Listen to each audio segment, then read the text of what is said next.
வணக்கம் நேயர்களே, சௌக்கியமா இருக்கீங்களா? நம்ம எல்லாருக்குமே மரத்தடிங்கிறது ரொம்ப பிடித்தமான ஒரு விஷயம். குழந்தைகள்லாம் பார்த்தீங்கன்னா மரத்தடியில் தான் விளையாடிட்டு இருப்பாங்க.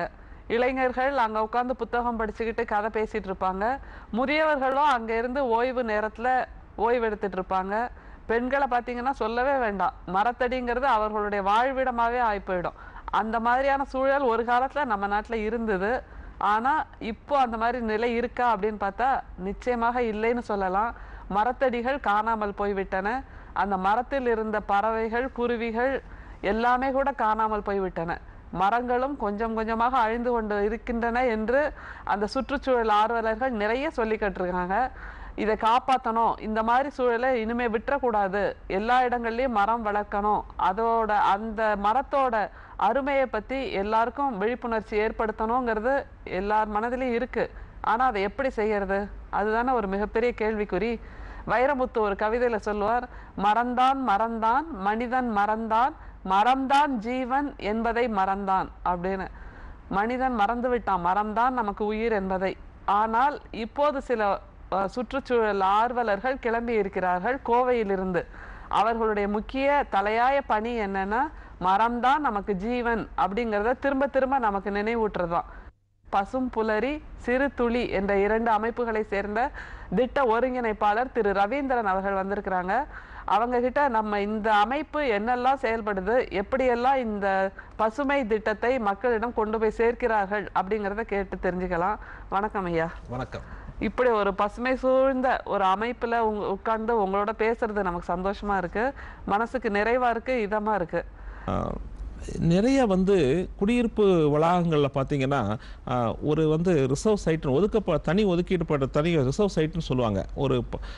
ஒரு ஏக்கர் நிலம் இருந்தால் ஒரு 10 சென்ட் 20 சென்ட் இல்லை ஒரு குடியிருப்பு 100 ஏக்கரில் அமைந்திருந்தால் ஒரு 10 ஏக்கர் ரிசர்வ் சைட்டாக இருக்கும்.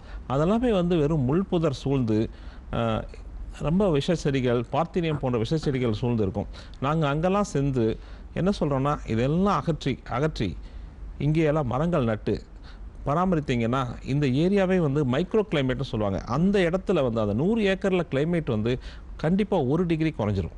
நிச்சயமாக 1 டிகிரி குறையும். சுற்றி இருக்கிற அந்த வீடுகளுக்கு காற்று நல்லா சுத்தமான காற்று கிடைக்கும். அந்த வீடுகளுக்கும் வெப்பம், வீடுக்குள்ள வெப்பம் சரியாக ரொம்ப குறைவாக தான் வரும். ஸோ இந்த மாதிரி பல ஒரு நன்மைகள் இந்த மரம் நடுறதுல இருக்குங்கிறத நாங்கள் எடுத்து சொல்லி நிறைய குடியிருப்பு வளாகங்கள் இப்போ மரம் நட ஆரம்பிச்சிருக்காங்க. ஸோ அந்த மர நிழலில் குழந்தைகள் விளையாடலாம், நீங்கள் சொன்ன மாதிரி பெண்கள் ஓய்வெடுக்கலாம், முதியவர்கள் வாக்கிங் போகலாம். ஸோ இந்த மாதிரி பல வெறும் முள்காடாக இருக்கிற இடங்களில் இன்றைக்கி இந்த மாதிரி ஒரு பசுமையான ஒரு நல்ல ஒரு ஆரோக்கியமான ஒரு இடங்களாக மாறி வருகின்றன. ரொம்ப சந்தோஷம் நீங்கள் இவ்வளோ விரிவாக சொல்கிறது. பொதுவாக நம்ம புராண கதைகள்லாம் படிச்சிருக்கோம், புத்தனுக்கு போதி மரத்தடியில தான் ஞானம் வந்ததுன்னு. ஆனால் மரத்தை வளர்க்கணுங்கிற ஒரு ஞானத்தையே நீங்கள் இப்போ மக்கள் மத்தியில் விதைச்சிட்டு இருக்கீங்க. ஸோ மக்களுக்கு ஞானம் கொடுக்குற போதி மரமாக நீங்கள் இருக்கீங்கன்னு சொல்லலாம் இல்லையா? அதுவும் அந்த குடியிருப்போர் விழிப்புணர்வு சங்கம், அந்த ராக் என்கிற association, residents awareness association of Coimbatore, அதன் மூலமா நீங்க இப்படி ஒவ்வொரு குடியிருப்பா அணுகி பண்ணிட்டு இருக்கீங்க. சரி, மரத்தை வச்சிடறோம். பொதுவா இப்ப எல்லாருமே என்ன நினைக்கிறாங்க, மரம் வைக்கணும்னா பெரிய மரத்தை கொண்டு நடுறாங்க அப்படின்னு. குழந்தைகள் மத்தியில அப்படிதான் ஒரு எண்ணம் இருக்கு. அப்படி இல்லை, நம்ம வைக்கிறது ஒரு குட்டி செடி, அது ஒரு 10 வருஷம் கழிச்சு பெரிய மரமா வளரணுங்கிற ஒரு ஞானத்தையே நம்ம அவங்களுக்கு கொடுத்தாக வேண்டிய ஒரு சூழல்ல இருக்கும். அப்படி இருக்கும்போது பேப்பர்ல தான் படம் வரைஞ்சு எல்லாரும் மரத்தோட பாகங்களை குறிக்கிற ஒரு சூழல் கூட வந்துட்டு இருக்கு கூடிய விரைவில். அப்படி இருக்கிற சூழல்ல பெண்கள் மூலமா இதை நீங்க எடுத்துட்டு போறீங்கிறது ரொம்ப சந்தோஷமான விஷயம்.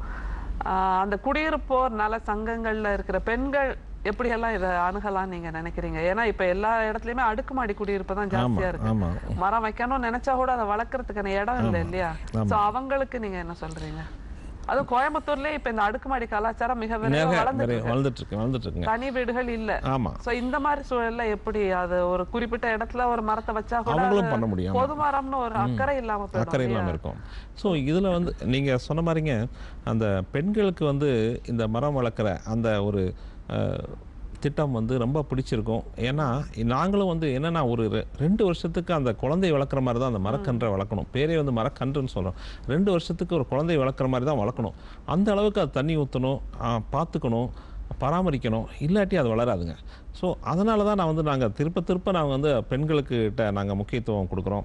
தென் குழந்தைகளுக்கு ஒரு முக்கியத்துவம் கொடுக்குறோம். குழந்தை வந்து கண்டிப்பாக வந்து அவங்க வீட்டுக்கு முன்னாடி வைக்கிற மலத்துக்கு நிச்சயமாக தண்ணி ஊற்றுவாங்க அப்படிங்கிற ஒரு நம்பிக்கை இருக்குது. ஏன்னா நாங்கள் ஒரு பள்ளியில் வந்து இந்த நிகழ்ச்சியை நான் சொல்ல விரும்புகிறேன். ஒரு பள்ளியில் வந்து நாங்கள் போய் மரம் வைக்கணும் அப்படின்னு சொன்னப்போ அவங்க என்ன சொன்னாங்கன்னா, பள்ளிக்கே தண்ணீர் கிடையாது, பள்ளியிலேயே தண்ணீர் கிடையாது, எங்களுக்கு இந்த மரக்கன்றுக்கு தண்ணி ஊற்றுறதுக்கு நாங்கள் எங்கே போகிறது அப்படின்ட்டாங்க. நாங்கள் என்ன பண்ணோன்னா, அந்த பள்ளி வாசலில் வந்து ஒரு 2 ட்ரம், பிளாஸ்டிக் ட்ரம் 2 ட்ரம் வச்சோம். ஸோ குழந்தைகிட்ட சொன்னோம், நீங்கள் வந்து தினமும் வாட்டர் பாட்டில் கொண்டு வரீங்க, குடிக்கிறதுக்கு தண்ணி கொண்டு வரீங்க, அந்த தண்ணி குடிச்சிட்டு போகும்போது மிச்சம் இருக்கிற தண்ணியை இந்த இந்த இந்த டேங்க்கில் போட்டுருங்க, இந்த பிளாஸ்டிக் பக்கெட்டில் போட்டு ஊற்றிட்டு போனீங்கன்னா இதை வந்து எடுத்து மரங்களுக்கு நாங்கள் ஊற்றுவதற்கு மரங்களுக்கு இதை ஊற்றிக்கலாம் அப்படிங்கிற மாதிரி ஒரு சொன்னோம். கொஞ்ச நாள் வந்து அதை பண்ணாங்க. அப்புறம் பார்த்திங்கன்னா கொஞ்ச நாள் கழித்து பார்த்திங்கன்னா அந்த ட்ரம்ஸ் வந்து சீக்கிரம் நிறைய ஆரம்பிச்சிது, ரொம்ப சீக்கிரம் நிறைய ஆரம்பிச்சிது. எங்களுக்கு ரொம்ப ஆச்சரியமாக எப்படி இவ்வளோ சீக்கிரம் நிறையுது, இவ்வளோ தண்ணி எங்கேருந்து வருது இந்த பசங்கக்கிட்ட அப்படின்னு பார்க்கும்போது, அவங்க வந்து மரங்களுக்கு ஊற்றுறதுக்கு ஒரு பிளாஸ்டிக்கு ஒரு பாட்டிலும், இவங்க குடிக்கிறதுக்கு ஒரு பாட்டிலும் 2 பாட்டில் கொண்டு வந்தாங்க. ஸோ இந்த நிகழ்ச்சியிலிருந்து என்ன தெரியுதுன்னா, நாம் வந்து அவங்களுக்கு சந்தர்ப்பம் கொடுத்தா அவங்க வந்து நிச்சயமாக வந்து நம்மளை விட அவங்களுக்கு அக்கறை அதிகமாக இருக்குது. அந்த ஒரு ஆச்சரியமான நிகழ்ச்சி அந்த பள்ளியில் நடந்தது. அப்போ தான் நாங்கள் நினச்சோம், பெண்களுக்கும் மாணவர்களுக்கும் வந்து அந்த ஒரு சந்தர்ப்பத்தை கொடுத்தா அவங்க நிச்சயமாக வந்து அதை பயன்படுத்தி நமக்கு கண்டிப்பாக மரம் நல்ல படிகளாக வளர்த்து கொடுப்பாங்க. அந்த அக்கறை அவங்களுக்கு இருக்குது. ஆனால் நாம் தான் வந்து அதை வந்து அவங்களுக்கு வந்து அந்த சந்தர்ப்பத்தை நான் ஏற்படுத்தி கொடுக்காது நம்ம தவறு தான் அப்படின்னு நாங்கள் நினைக்கிறோம். ஸோ இது ஒரு சமூக நல பயனுள்ள ஒரு நிகழ்ச்சியாக நீங்க பண்ணிட்டு இருக்கீங்க. இதை தவிர உங்களோட வேலை இல்லை தனிப்பட்ட வேலை இல்லை செயல்பாடுங்கிறது என்னது? இல்லை, அதுக்கு முன்னாடி நாங்கள் இன்னைக்கு கேட்ட அந்த இன்னொரு கேள்விக்கு நான் பதில் சொல்ல வந்துட்டேன். அதாவது பெண்கள் வந்து இது எப்படி இதை எடுத்துக்கலாம், எப்படி உதவி செய்யலாம் அப்படின்னா, விதைகள் வந்து சேகரித்து கொடுக்கலாம். அடுக்குமாடி குடியிருப்புகள் இருக்கிறவங்க வந்து விதைகள் சேகரித்து கொடுக்கலாம். அது இல்லாமல் அவங்க வந்து விதைகளிலிருந்து நாற்றுகள் மட்டுமே பண்ணி கொடுக்கலாம். ஃப்ரூட் பேரிங் ட்ரீஸ்ன்னு சொல்கிறோம். அதாவது பழமரங்களுக்கு இன்றைக்கி டிமாண்ட் ரொம்ப அதிகமாக இருக்குது. ஆனால் நாம் வந்து ஒரு பலாப்பழமோ ஒரு மாம்பழமோ சாப்பிட்டுட்டு அதை தூக்கி வீசிடுறோம். அதை தூக்கி வீசாமல் ஒரு சின்ன இடத்துல வந்து அதை வந்து ஊன்றி வச்சா கூட ஒரு 4-5 நாளில் அது வந்து முளை விட்டு வந்துடும். அதை எடுத்து கூட நம்ம கொடுக்கலாம். அந்த மாதிரி ஒரு குடியிருப்பு லூனா நகர்னு ஒரு இடத்துல ஹேமா சத்யான்னு ஒரு 2 பெண்கள் அது எங்களுக்கு வந்து இதுவரைக்கும் 1000 பழமரங்களை எங்களுக்கு அதே மாதிரி பண்ணி கொடுத்துருக்காங்க. இதுக்காகவே மார்க்கெட்டுக்கு போய் பழங்களை வாங்கிட்டு வந்து அதை வந்து எல்லாத்துக்கும் கொடுத்து சாப்பிட வச்சு அந்த கொட்டைகளை வாங்கி அதை எங்களுக்கு வந்து மரக்கன்றாக மாற்றி கொடுத்துருக்காங்க. இது வரைக்கும் 1000 கன்றுகள் கொடுத்துருக்காங்க. அதே மாதிரி அவங்க சொன்ன இன்னொரு விஷயமும் எனக்கு ரொம்ப ஆச்சரியமாக இருந்தது. அவங்க என்ன சொன்னாங்கன்னா, பழக்கடைகளில் வந்து அழுகின பழங்களை தூக்கி வீசிடுவாங்க இல்லைங்களா. அழுகின ஆப்பிளும் அழுகின மாம்பழமும் அப்புறம் இந்த பலாப்பழத்தையும் தூக்கி வீசுகிறாங்க. அந்த அழுகின பழங்களிலிருந்து எடுக்கப்படும் கொட்டைகள் தான் வந்து சீக்கிரமாக முளைக்கும் அப்படின்னு அவங்க சொன்னாங்க எங்ககிட்ட. ஸோ அந்த மாதிரி நாங்கள் இப்போ பழக்கடைகளில் போய் அதெல்லாம் அதை வாங்கி கொடுங்க, நாங்கள் வந்து உங்களுக்கு அதை வந்து பண்ணித்தரோம், உங்களுக்கு வந்து அதை மரக்கன்றாக மாற்றித்தரோம் அப்படின்னாங்க. இதை வந்து நாங்கள் என்ன பண்ணோம்னா, நாங்கள் அவங்கள கூட்டிகிட்டு போய் அழைச்சிட்டு போய் ஒரு கிராமத்து பெண்கள்கிட்ட சொல்லி கொடுத்து, இந்த மாதிரி அழுகின பழங்கள் தூக்கி வீசப்படும் பழங்களை நீங்கள் எடுத்துகிட்டு வந்து அதை மரக்கன்றாக பண்ணி கொடுத்தீங்கன்னா ஒரு மரக்கன்று இன்றைக்கி 30 ரூபா 40 ரூபாய்க்கு போகுது. உங்களுக்கு வந்து இது ஒரு கிராமப்புற வேலைவாய்ப்பு திட்டமாக கூட இது வந்து நல்ல பகுதியில் பயன்படுத்திக்கலாம் அப்படின்னு சொல்லி அது ஒரு கிராமத்தில் வந்து அவங்களுக்கு வந்து அதை சொல்லிக் கொடுக்க இந்த பெண்களை அழைத்து கொண்டு சென்று அங்கே சொல்லிக் கொடுப்பதற்கான முயற்சியிலும் நாங்கள் ஈடுபட்டிருக்கோங்க. இது வந்து நீங்கள் ஒரு சமூக சேவைங்கிற நோக்கத்தில் பண்ணிட்டு இருக்கீங்க. ஆமாம். அதை தவிர உங்களுடைய வாழ்வியல் ஆதாரமான தொழில்ங்கிறது என்னது? என்னோட தொழில் வந்துங்க, நான் வந்து நூற்பாலை எந்திரங்களுக்கு தேவையான உதிரி பாகங்கள் அப்புறம் எந்திரங்களும் தயாரித்து கொடுப்பது தான் என்னோட வேலை. 25 வருடங்களாக நான் அதுதான் பண்ணிகிட்ருக்குறேங்க. அப்புறம் அது இல்லாமல் இலக்கியம், கவிதை, கதைகள் எல்லாத்துலேயும் ஆர்வம் உண்டுங்க. டான்ஸ், மியூசிக் எல்லாத்துலேயும் ஆர்வம் உண்டுங்க. ரொம்ப சந்தோஷம். எந்திரங்களோடய ஒரு 25 ஆண்டுகள் பழகினா கூட மனசில் அந்த ஈரம் காயாமல் நீங்கள் அந்த மரங்களோடு சேர்ந்து பழகிட்டு இருக்கீங்க. அதனால தான் உங்களுக்கு இந்த கலை சார்ந்த ஆர்வங்கள் நிறைய இருக்குன்னு நினைக்கிறேன். இதன் மூலமாக உங்களோட தொழில் நிச்சயமாக பாதிக்கப்படும் இல்லையா, இந்த சேவையில் ஈடுபடுறதுனால. ஆனால் இது கொடுக்குற மன திருப்தி உங்களுக்கு அந்த தொழிலில் வராது இல்லையா. அது மாதிரி உங்களை பார்த்து நிறைய பேர் மனம் மாறி இருப்பாங்க. இந்த சேவையில நானும் என்னை ஈடுபடுத்திக்கிறேன்னு வந்திருப்பாங்க. அந்த மாதிரி ஏதாவது ஒரு 2-3 பேர் இருக்காங்களா? அந்த மாதிரி இருக்காங்க. நாங்கள் வந்து நேற்று வந்து ஒரு இடத்துல வந்து ஒரு ஒரு 700 மரங்கள் நட்டோம். இங்கே கிருஷ்ணம்மாள் கல்லூரி மாணவிகள் பிஸ்னஸ் மேனேஜ்மெண்ட் படிக்கிற மாணவிகளை கூட்டிகிட்டு சென்று நேற்று அங்கே சென்று ஒரு 700 மரங்களை நட்டோம். காலையிலேருந்து மத்தியானம் வரைக்கும் அவங்க நட்டு முடித்த உடனே, அது ரொம்ப கஷ்டமான வேலை இல்லைங்களா? ஒவ்வொரு மரமாக நட்டு மரத்தை போட்டு தண்ணி ஊற்றி தென் மண்ணை போட்டு எல்லாம் பண்ணி முடித்த உடனே அவங்ககிட்ட இந்த அனுபவம் எப்படி இருந்ததுன்னு கேட்டப்போ அவங்க சொன்னது வந்து எனக்கு ரொம்ப ஆச்சரியமாக இருந்தது. சார், ஒரு மரம் நடுறது வந்து இவ்வளோ கஷ்டமான வேலைகள், இவ்வளோ கஷ்டமாக இருக்கும் அப்படின்னு நாங்கள் எதிர்பார்க்கல. ஒரு மரத்துக்கே இவ்வளோ கஷ்டம் அப்படின்னா, ஒரு 10 ஏக்கரில் வந்து ஒரு பயிரை சாகுபடி பண்ணுறது, ஒரு அரிசியை விளைவிக்கிறது, அதை வந்து அப்புறம் ஒரு காய்கறியை விளைவிக்கிறது எவ்வளோ கஷ்டமாக இருக்கும்.